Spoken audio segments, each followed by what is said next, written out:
ng show na 'yan ay pinattern o hinalintulad sa mga sikat na American reality show gaya ng Survivor, Amazing Race, at Fear Factor. Yun po yung pinagbasihan nila. Parang kinopya nila yung concept. So basically, yung show na ito they are inviting celebrities po. Mostly yung nila is mga celebrities po. They are inviting celebrities to compete each other in some various challenges, sa mga challenges na ibibigay sa kanila. And we all know naman po na isa sa katangian natin mga tao, especially siguro yung mga Pilipino, likas sa atin yung pagiging competitive. Tama po ba? Halos sa lahat ng larangan, competitive yung mga Pilipino eh. Sa area ng sports, hindi naman tayo mabasta-basta sa area ng sports. Sa area ng trabaho, marami rin namang mga prominent employees sa mga naglalakihang, even in NASA, merong Filipino. Kahit saang bansa ka pumunta, merong Filipino. Especially yung field of nurses.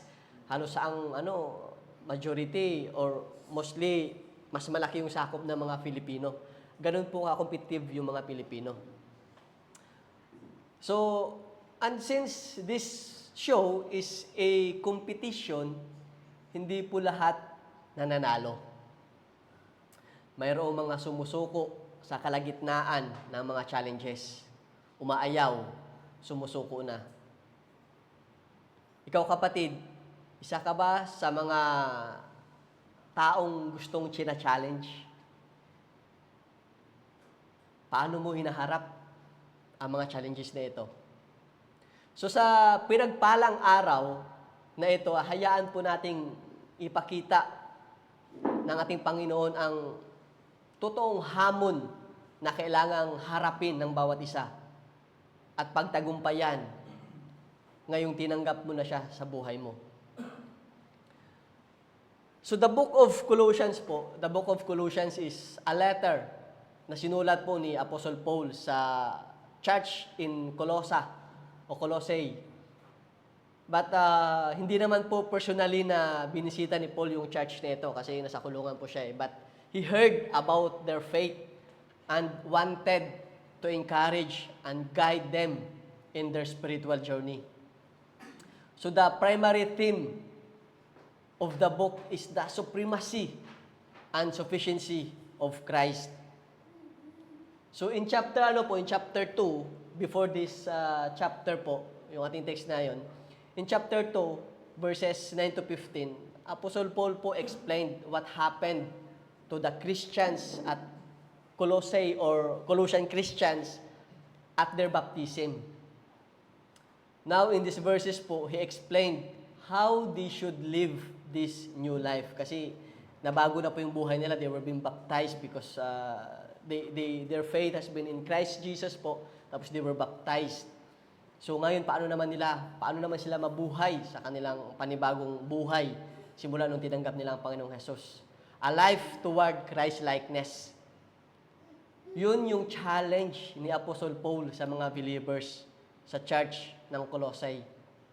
At ganun din naman po sa buhay natin. Yan din po yung challenge sa atin. Kaya po, an old challenge for a new year is to know the things you must retain in verse 1.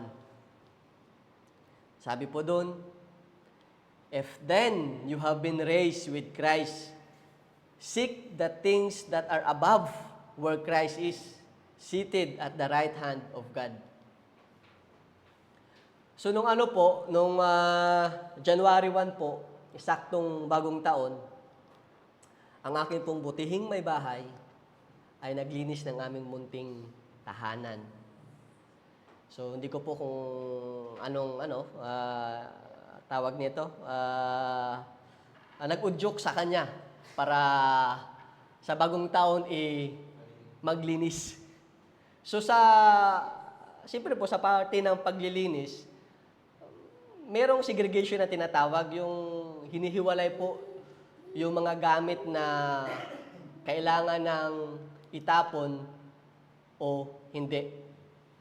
And we found some things that we need to keep, we need to retain. Same din po sa ating spiritual na buhay.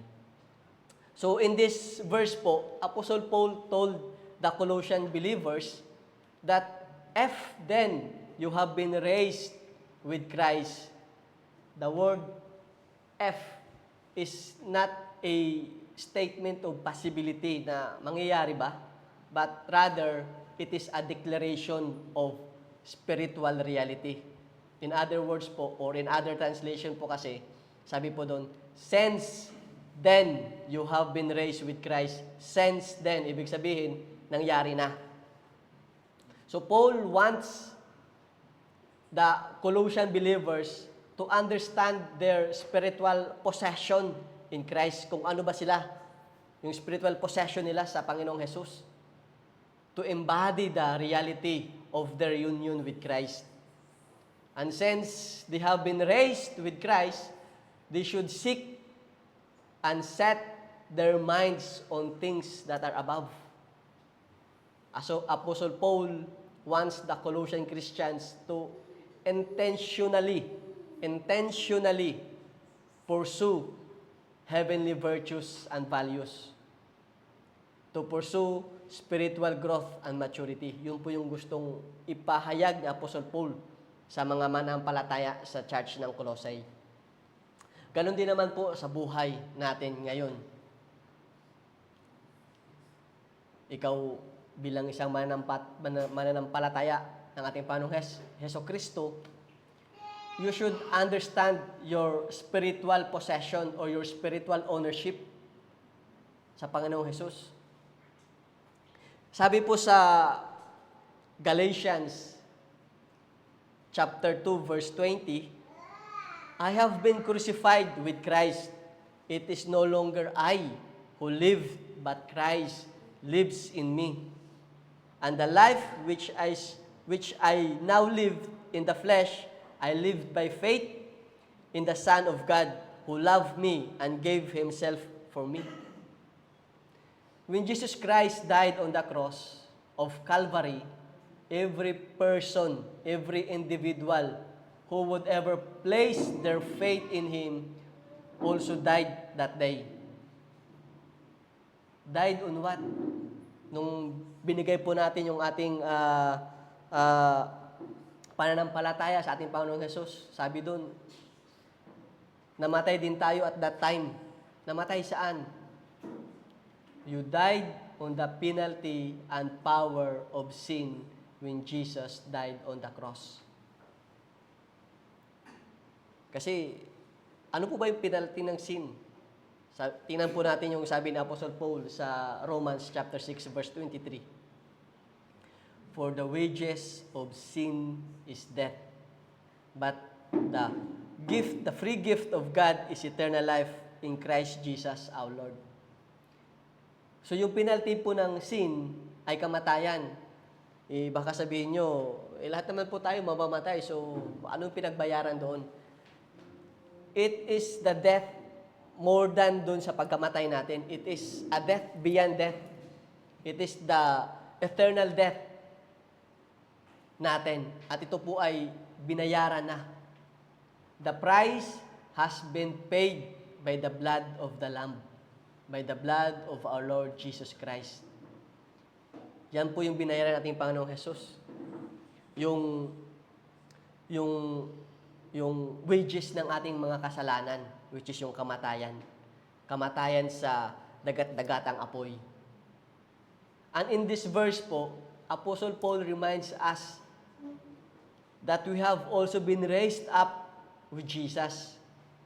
When He died, we died. When He rose from the dead, we too rose from the dead. We must never forget that we are dead to sin and alive to a new life in Jesus. This is your identity po, mga kapatid. This is your identity right now. Ito po yung identity mo ngayon nung binigay mo ang buhay mo sa Panginoong Jesus.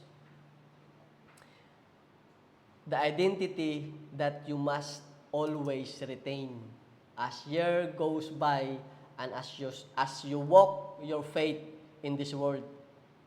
Ito po yung dapat hindi mawala. Mananatili ito. Your identity in Christ should retain as years goes by. And since you have been raised to a new life in Jesus, you are told to seek those things which are above. Yung verb po na seek is a present tense. Tapos imperative pa. Imperative present tense yung verb. Ibig sabihin, it is a command. Imperative po kasi ibig sabihin is it is a command.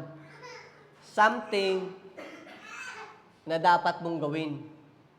You are told, or should I say, you are being encouraged to continually seek those things which are above. Your thoughts, your mindset, your perspective must be on heavenly things, not on earthly things.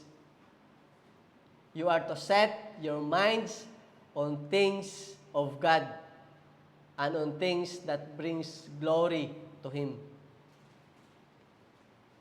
In other words po, you are to live like Jesus lived.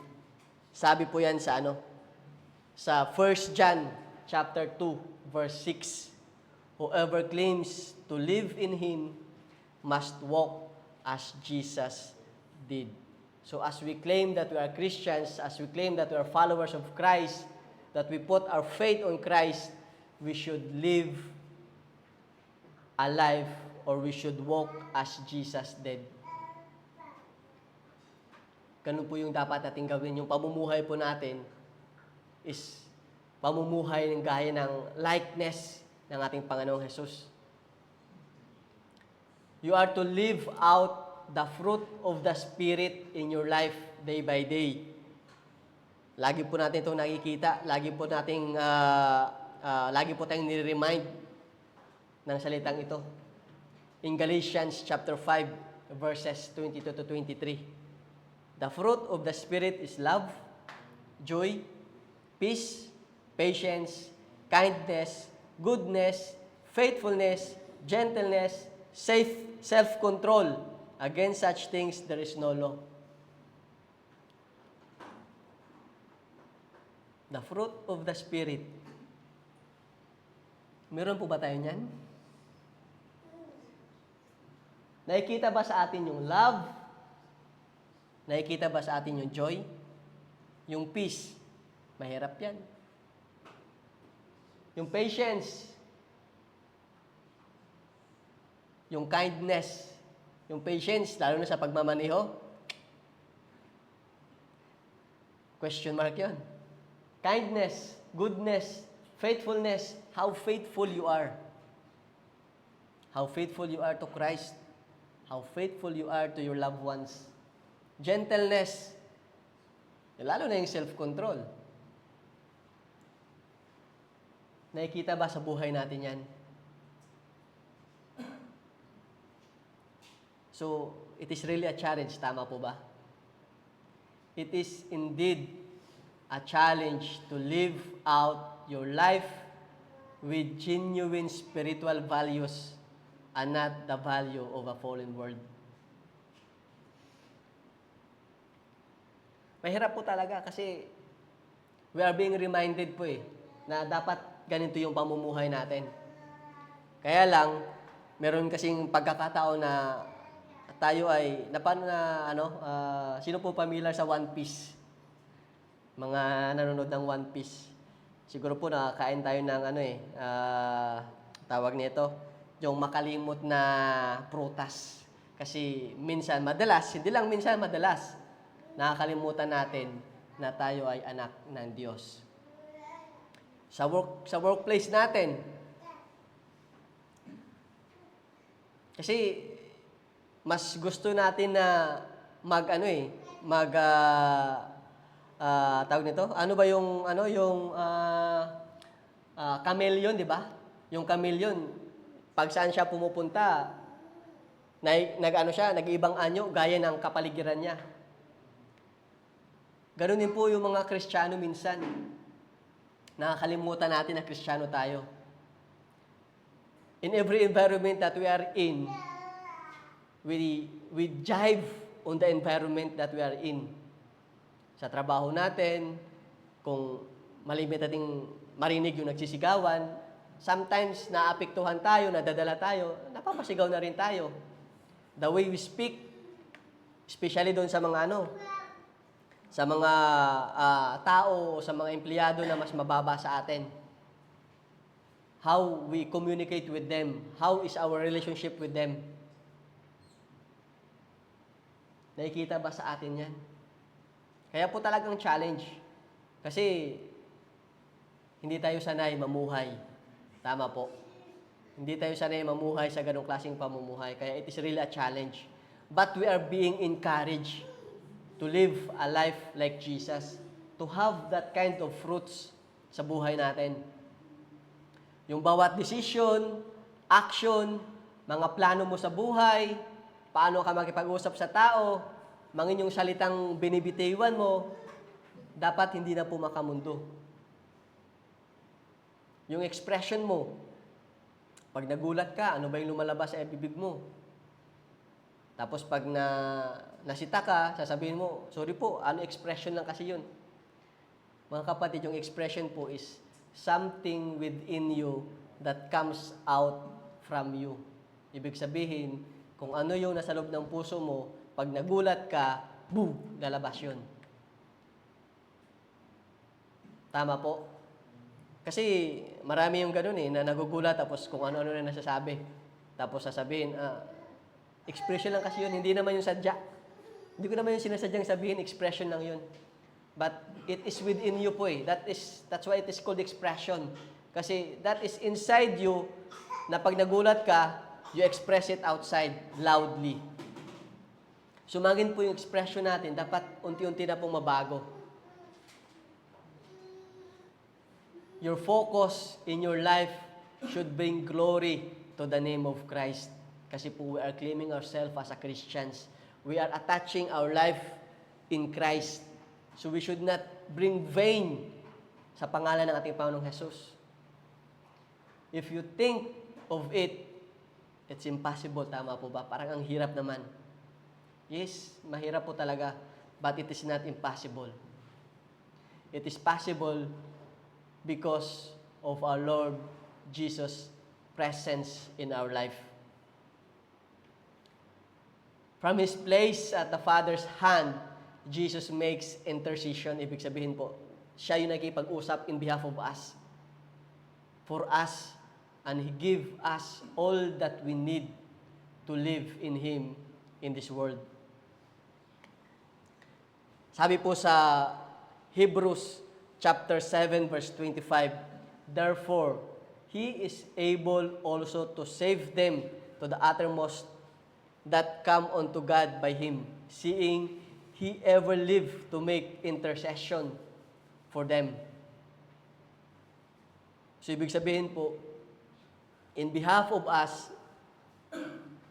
Jesus Christ intercedes on behalf of us to the Father. So, as we enter po in New Year, may the Lord help us to realize who you really are and what you have in Jesus. May that realization change your walk for His glory. It is my hope and my prayer po na sa darating na taon, sa panibagong taon na ito, our life would have changed and we will walk by faith in Christ Jesus. Amen po? Amen. An old challenge for a new year is to know the things you must first retain. An old challenge for a new year is to know the things you must release in verse 2. Sabi po doon, set your minds on things that are above, not on things that are on earth. Not on things that are on earth. So sa paglilinis po natin, may makikita tayong mga bagay na dapat nating i-keep o dapat nating i-retain at may mga bagay din naman po na dapat na nating itapon. May mga bagay na hindi na magagamit, things that you should release. Kasi minsan kasi may mga bagay na sinasabi natin mayroong sentimental value. Kaya ang hirap nating bitawan. Even though na hindi mo na siya nagagamit, na aanuhan na lang ng alikabok, but since it has this so-called, ano nga sabi ko? Sentimental value, ang hirap nating i-release. Tama po ba? Ganun din naman po sa buhay natin. Sa spiritual na buhay natin, may mga bagay na nakasanay na nating gawin na para bang meron ng sentimental value sa atin, kaya nahihirapan tayong bitawan. Some things have to be let go. There are some things that try to attach themselves in your life that are just plain trash. May mga bagay po talagang ina-attach lang nila sa buhay mo, pero wala na pong silbi. It is just a trash. Other things simply don't have place in our lives, and those things needs to let go. In this verse po, Paul is telling the Colossians believers to set their minds on things above, not on earthly things. This serves as a call to prioritize spiritual matters over temporal concerns. Yung contrast po between things above and things on earth is very significant po. Kasi yung things above refers po to spiritual and eternal and heavenly realities, while the things on earth refers po sa worldly, mga material na bagay, mga temporal na bagay. So this verse serves as a powerful reminder for Christians to focus their hearts and minds on heavenly matters rather than being consumed by the distraction and temptation of this world. So as we enter po a new year, this 2025, you and I are being reminded, tayo po ay nire-remind to focus your thoughts on heavenly things and to avoid getting caught up in all the things in this world that would hinder your walk as a believer and follower of Christ. So tayo po yung nire-remind na mag-focus sa mga bagay na maka-Diyos at iwasan yung mga bagay na mga kamundo na kung saan tayo po ay mako-caught up, ibig sabihin parang mababox tayo, that would hinder us or that would hinder your walk as a believer and follower of Christ. Because when you allowed the mind to focus on this world, it would have no time to give itself on things of God. Tama po. Kasi pag pinuno mo yung isipan mo ng mga makamundong bagay, mawawala na ito ng space para sa bagay na maka-Diyos. Mawawala ng space ang Panginoon sa buhay mo. Kasi you are being consumed. Puno ka na ng mga bagay na makamundo. Sabi po sa 1 John chapter 2 verses 15 to 16, do not love the world or the things in the world. If anyone loves the world, the love of the Father is not in him. For all that is in the world, the lust of the flesh, the lust of the eyes, and the pride of life is not of the Father, but is of the world. It is a warning po. It's not a reminder, but it is a warning. Apostle John warns against loving the world or the things in the world as they are opposing. Sila po ay kalaban. Nag-oppose po sila. Loving, opposing the love of the Father. At sabi po dito, mayroong mga bagay dito na na dapat nating iwasan o dapat nating tanggalin. May mga bagay na dapat mong bitawan. Ano po yung mga yon? Ang una po is lust of the flesh. Ito po yung lust of the flesh is that temptation to feel physical pleasure from some sinful activity, to do something to make the flesh parang satisfied, to satisfy your flesh. It can involve any type of sinful activity that will bring pleasure to the body. Ano po ba yung mga halimbawa nun? Tingnan po natin sa salita ng Diyos. Sabi po sa Galatians chapter 5 verses 19 to 21. Now, the work of the flesh are evident: sexual immorality, impurity, sensuality, idolatry, sorcery, enmity, strife, jealousy, fits of anger, rivalries, dissensions, divisions, envy, drunkenness, orgies, and things like this. I warn you, as I warned you before, that those who do such things will not inherit the kingdom of God. The lust of the eyes means po is coveting or materialism.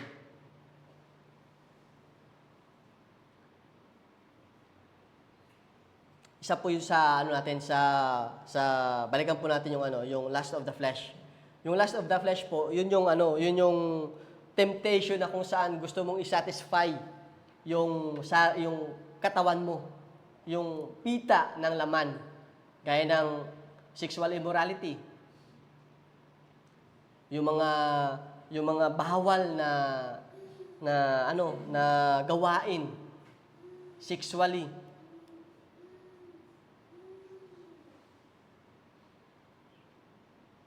Yung mga kagustuhan ng laman na gusto mong i-satisfy. Yan po yung lust of the flesh. Mangin po yung pagkain ng sobra-sobra. It is lust of the flesh. Kasi even though alam mo na it will bring harm to your physical body, but your flesh wants it, kain ka lang ng kain. That too po is a lust of the flesh. Kasi you satisfy yung pita ng laman, yung gusto ng katawan mo. That is lust of the flesh po. And that is one of things na dapat nating bitawan. Yung satisfying natin yung pita ng laman natin, yung gusto ng katawan natin. Yung isa pa po sa dapat nating i-release o dapat nating iwasan is yung lust of the eyes. Ibig sabihin po nito yung coveting or materialism. It is the temptation to look upon things that you shouldn't look upon or to have things that you shouldn't have. In other words po, it is to cast your eyes upon something with desire or pleasure, even though God has told you not to look upon those things. Yung sinasatisfy din po natin yung gusto na nakikita natin. Kaya po ng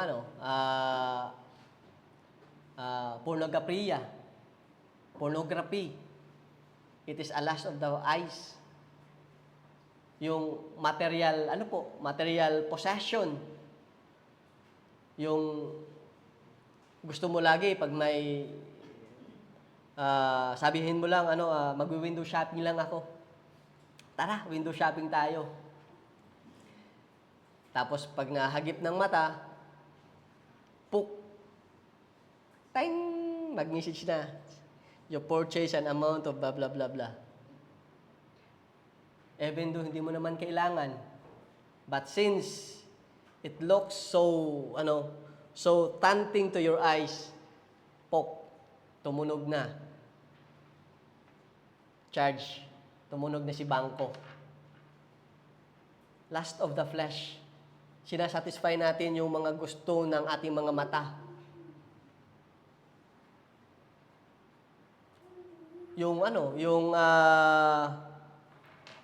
I remember nung mga kabataan pa, tawag nito, I don't know if na-remember ng aking may bahay. Ako po dati ay nagmumotor. So, nagmumotor kami. Tapos, medyo traffic. So, natigil. Siyempre, yung helmet, ano mo yun eh. Siyempre, naka-helmet.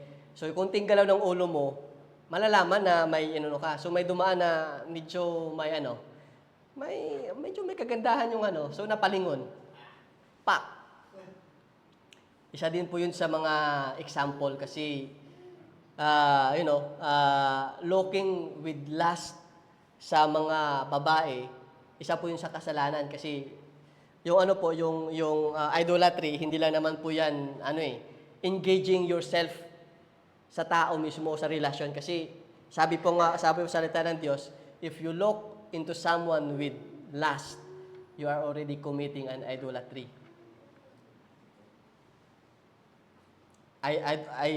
Tawag pala yung adultery.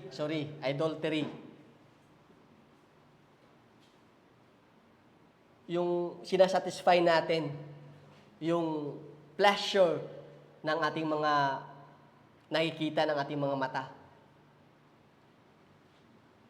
Sabi po it is a classic example po, and powerful example. 2 Samuel, chapter 11, verse 2. And it came to pass in an evening tide that David arose from his bed and walked upon the roof of king's house. And from the roof, he saw a woman washing herself, and the woman was very beautiful to look upon.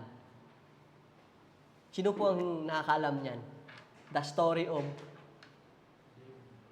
Bathsheba and King David. King David satisfied the lust of the eyes. Nakita niyang naliligo si Bathsheba. Maganda. Kasi instead na maglakad siya, tumigil pa siya. Tiningnan niya. He was caught up by the desire of his eyes.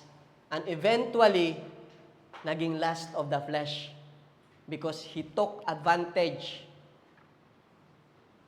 Nagsiping po sila ni Bathsheba. He called Bathsheba. Pinapunta niya. And they committed adultery. So from lust of the eyes, it was also, nagkaroon din po ng lust of the flesh. Because first, King David satisfies the lust of the eyes. No, nakita niyang maganda yung naliligo, nagandahan siya kay Bathsheba. And then after that, he satisfies the lust of his flesh. So that is the very example po. And we all know who King David is. Kung ano yung meron siya. Kung ano yung relasyon niya sa ating Panginoon. So wag po tayong masyadong kampante if we always say na wala, ano lang naman yan strong Christian naman ako hindi naman ako madadala sa mga ganyang klaseng temptation, no, mga kapatid. Because even King David, who is called as a man,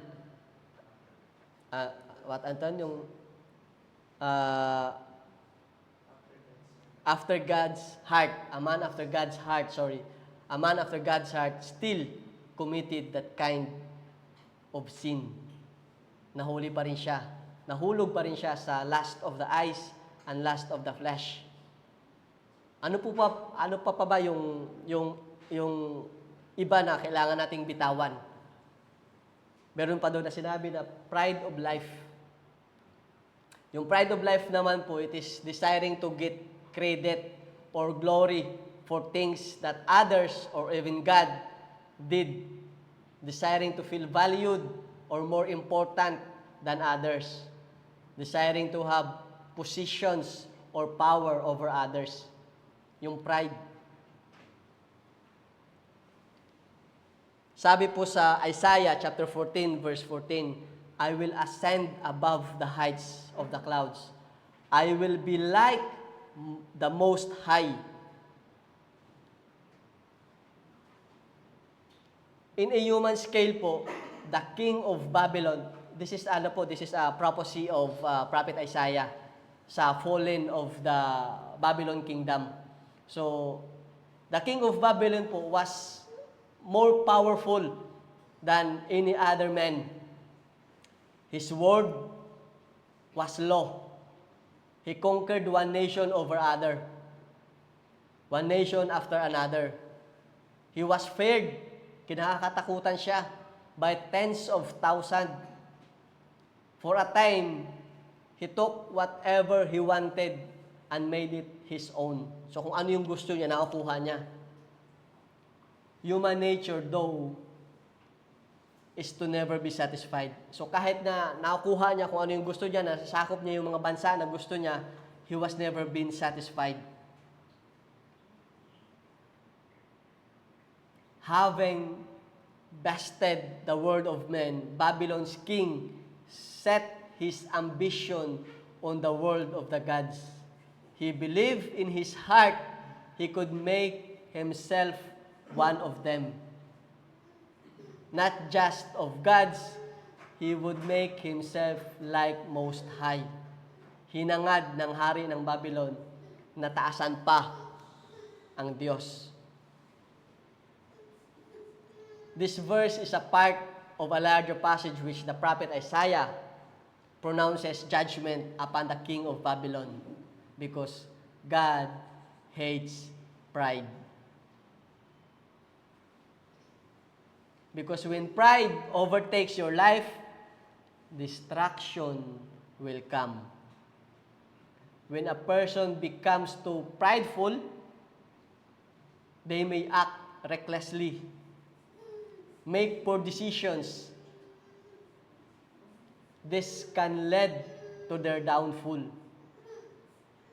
and the collapse of their personal and professional life. Ganun po yung nangyari sa hari ng Babylon. Kasi hinangad niyang mas taasan pa ang Diyos. And God punished him. So if any of these things are in your life right now, they need to be thrown away. The lust of the flesh, the lust of the eyes, and the pride of life. They will hinder your walk with God and will cripple you spiritually. But how can we be victorious over the sin, this such sin in our life? One step you can take is to starve your fleshly appetite. Do not feed anger. Do not feed lust. Wag po nating gatungan yung galit, yung pita ng laman. Bagkus, fill your life with positive things so that evil have no room to flourish.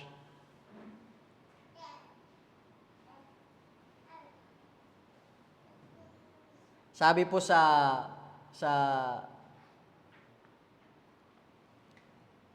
Proverbs 16:18, pride goes before destruction and a haughty spirit before a fall. So if we live your life with pride, talaga pong merong distraction. Distraction will come in our life. Kaya po kailangan nating punuin yung buhay natin with positive things so that evil has no room to flourish. Baliktarin po natin kung kanina, nakasanayan nating punuin yung buhay natin ng mga makamundo, ngayon po, punuin natin ng mga positive things, yung godly things. At paano po natin mangyayari yun? Ano po ba yung dapat nating gawin? Let us be all be reminded by what Apostle Paul says in Philippians chapter 4 verse 8. Sabi niya dito, "Finally, brothers, whatever things are true, whatever things are honest, whatever things are just, whatever things are pure, whatever things are lovely, whatever things are of good report, if there is any virtue and if there is any praise, think of these things." Ito po yung dapat na maging laman ng ating mga isipan. Kasi lahat naman po, nagsisimula sa isip eh. It is on our mind. Transformation comes or starts from our mindset. These are the values, ito po yung mga values. These are the values of how Christians should approach their thoughts and minds. It encourages us as believers to focus on positive, uplifting, virtuous thoughts rather than being consumed by negative or impure thoughts. You should have a mind that is set on things that are godly and noble. Ito po yung dapat na ipamuhay natin. So an old challenge for a new year is to know the things you must first retain. An old challenge for a new year is to know the things you must second release. And the old challenge for a new year is to know the things you must remember. In verses 3 to 4. Sabi po doon, "For you have died, and your life is hidden with Christ in God. When Christ, who is in your life, appears, then you also will appear with Him in glory." So kanina po, habang sinisegregate natin yung mga bagay na dapat nating i-keep o i-retain at mga bagay na dapat nating itapon o release, meron ding mga bagay na nagbibigay ng alaala sa atin. Kasi that time po, nung naglinis nung December 1, January 1, siyempre, ako po yung inassign na magtapon ng mga dapat itapon. So I found, nung naglilinis po kami, I found some things na nagbalik ng alaala. Yun po yung book na binigay ng aking asawa nung nagsisimula pa lang ako sa aking journey. That book is entitled The Purpose-Driven Life by Rick Warren. Ito po yung isa sa mga libro na I started na basahin nung ako po ay nagsisimula pa lang sa aking journey bilang isang manampalataya o believer or follower of Christ. I remember how I started my journey as a Christian. So, ganun din po naman, Apostle Paul challenges the Colossian Christians to remember who they are, what happened to them, and what will gonna happen to them. Kung ano sila, kung ano yung nangyari sa kanila, at kung ano pa yung mangyayari sa kanila. Because of the false teachings, wrong doctrines, wrong philosophies that are lurking to the church of Colossae, Apostle Paul is addressing the Colossians Christian to remember that they are dead. This does not mean na they are dead physically, but rather that they have died on their old life and have been crucified with Christ. That their life is hidden with Christ in God. Ito po yung it speaks to the eternal security and protection that believers have in Christ. Tapos, it followed by an affirmation that when Christ, sabi po na Apostle Paul, when Christ, who is in their lives, appear, referring po sa second coming ng ating Panginoong Jesus, they too will appear with Him in glory. Yun po yung affirmation sa kanila. This refers to the sharing of glory with Christ. It is a declaration po of the Christian hope in the return of Christ and the promise of sharing His glory. Kasi pangako po yun ng ating Panginoon eh. Actually, it is His prayer. Sabi po sa John chapter 17 verse 24, it is a prayer of our Lord Jesus.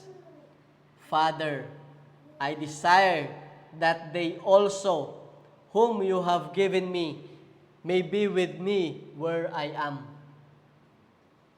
Ito po yung panalangin ng ating Panginoong Jesus. He prayed to the Father that they also, whom you have given me, it referring po to disciples of Christ that time.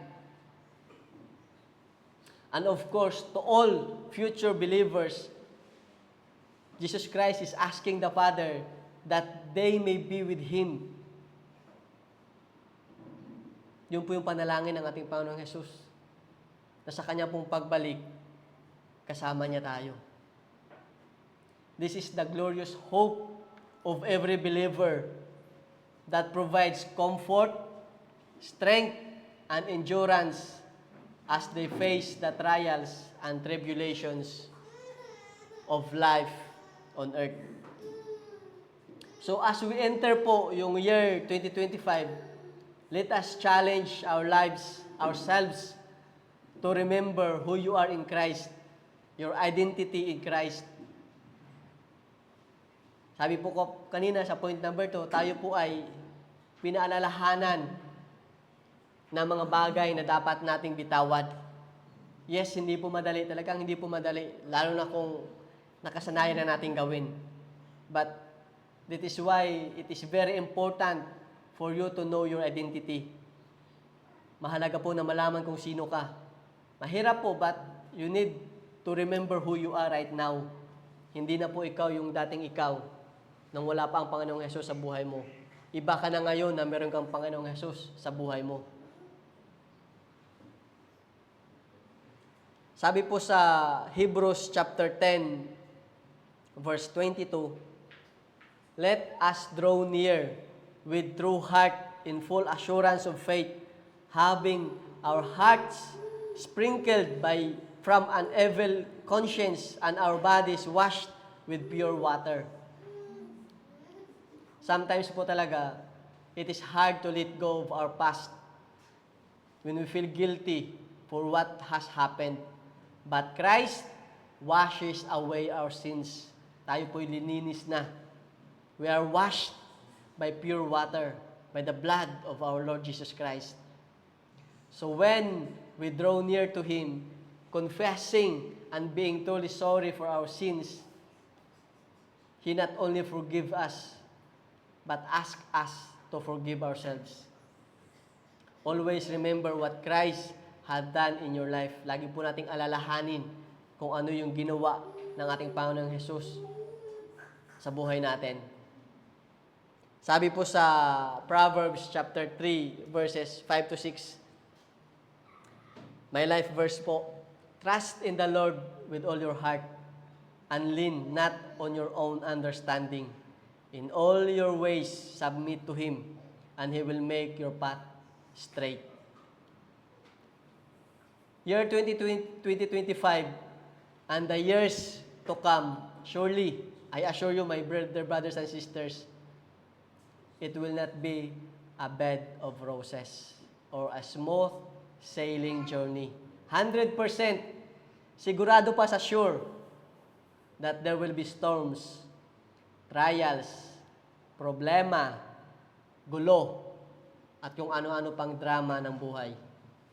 But the challenge is, challenge yourself na kahit ano pa ang dumating sa buhay mo, you should always put your trust in Christ. Not on what you can do, but on what Christ can do for you. Yun po yung lagi nating alalahanin.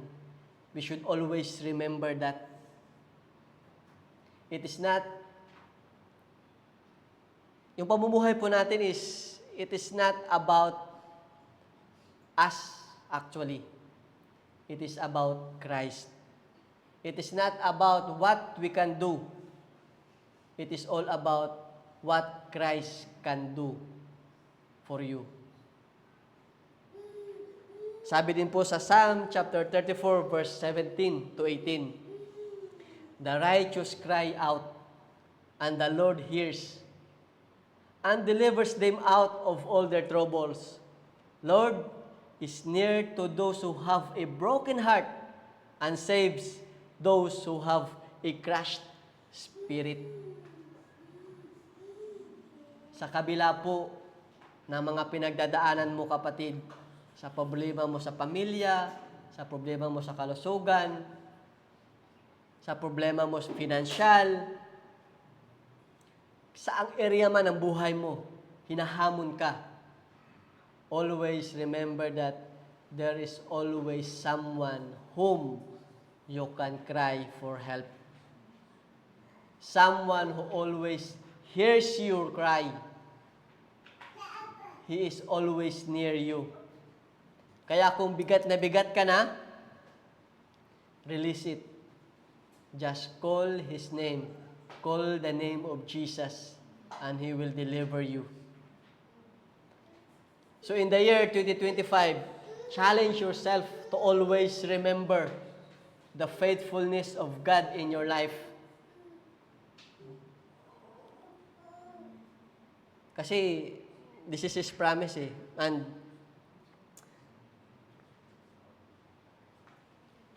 seek first the kingdom of God and His righteousness, and all these things will be added unto you. Kapatid, alam naman ng Panginoon na kung ano yung pangangailangan mo eh. Kahit na hindi mo nasabihin, alam ng Panginoon kung ano yung dinadala mo sa buhay mo.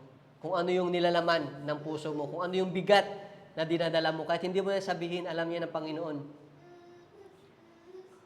But there is something that you need to do first. Seek His kingdom. Ibig pong sabihin, build a relationship with Him. First, you need to build your relationship with God. And whatever you have, whatever you need, kung ano man yung problema mo sa buhay, kung ano man yung dinadala mo, kahit hindi mo na yan sabihin, kapatid, alamin ng Panginoon, all these things will be added unto you. That is how God faithful sa buhay po natin, and we should always remember that. Lagi po nating alalahanin yung faithfulness ng Diyos sa buhay natin. Wala pong bigat na hindi niya kayang pasanin. Wala pong problema na hindi niya kayang resolbahin. Because He is the King of Kings and the Lord of Lords. Just always remember to call upon His name. Amen po? Amen. Hallelujah. So, an old challenge for a new year. 2024 is over, tapos na po. Ang mga nangyayari ay nangyayari na. And let's start 2025 as it comes. As we welcome the beginning of the year, of the new year, it is good. It is a good time to reflect and look forward into the year that is soon to begin. It is also a good time for God's people to take inventory. Siyasatin po natin. Take inventory of your walk with the Lord. You should take a very close look at where you are or where is your relationship with Him right now. You need to challenge yourself that no matter what the year 2025 will bring to you, your identity with Christ must retain. It should never change. Challenge yourself to release the things that hinders you from living a life in the likeness of Christ. And always remember the goodness and faithfulness of God in your life. Amen po? Amen. The old challenge for a new year is to know the things you must first retain. The old challenge for a new year is to know the things you must second release. An old challenge for a new year is to know the things you must third remember. Let us all stand. Tayo po'y manalangin. Hallelujah, Lord. Ama naming makapangyarihan sa lahat. Maraming salamat po, Lord, sa salita na inyo pong ibinahagi, Lord, o ibinigay, Lord, sa amin, Lord, sa araw na ito, Panginoon. Lord, 2024, lumipas na, Panginoon. And as we enter, Lord, the 2025, Panginoon, we all know, Lord, that problems will come, Panginoon. Trials will come, Lord. Sa anumang area ng buhay namin, Panginoon. But Lord, we pray na kami po, Lord, ay inyong turuan, Lord, na ipagkaloob ito sa inyo, Panginoon. Because, Lord, we are with you, Lord. That is who we are right now, Panginoon. We are your children, Lord. At Lord, sa kabila ng mga maaring mangyari sa amin, Panginoon, sa maaring kaharapin namin, Lord, sa taong 2025, Panginoon, Lord, help us. Help us, Lord, that our identity with you, Lord, will never ever change, Panginoon. It will remain on us, Panginoon. It will retain on us, Panginoon. And Lord, turuan niyo po kami, Panginoon, na makita yung mga bagay na dapat naming i-release, Panginoon. Mga bagay na maaring maghinder sa amin, Panginoon, o pumigil sa amin, Panginoon, na mamuhay ng naaayon sa inyong kalooban, Panginoon. And Lord, help us to always remember your goodness and faithfulness in our life, Panginoon. Lord, hindi niyo kami pinabayaan sa taong 2024, Panginoon. And we all know, Lord, we know, Lord, na hindi niyo rin kami pababayaan, bibitawan, Lord, sa taong 2025, Panginoon. As you says in your words, Panginoon, never you will leave us, never you will forsake us, Panginoon. And we believe in your promise, Panginoon. We are holding on it, Panginoon, because we know, Lord, that you are true, and you are true to your promises, Panginoon. Again, Lord, help us. Help us, Lord, to give everything to you, to hand over to you, Lord, year 2025 and the years to come in our life, Panginoon.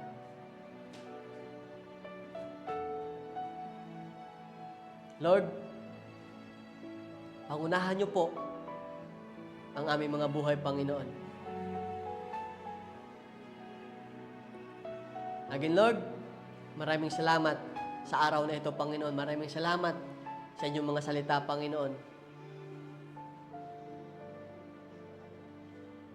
Lord, tanggapin niyo po ang aming panalangin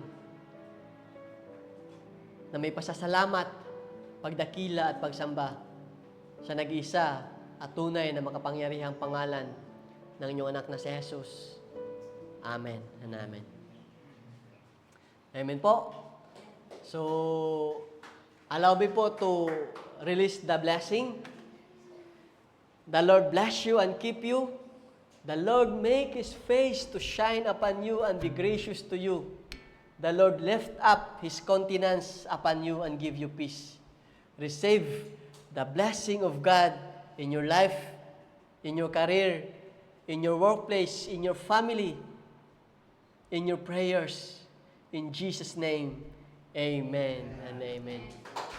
Muli po, isang magpagpalang araw sa ating lahat.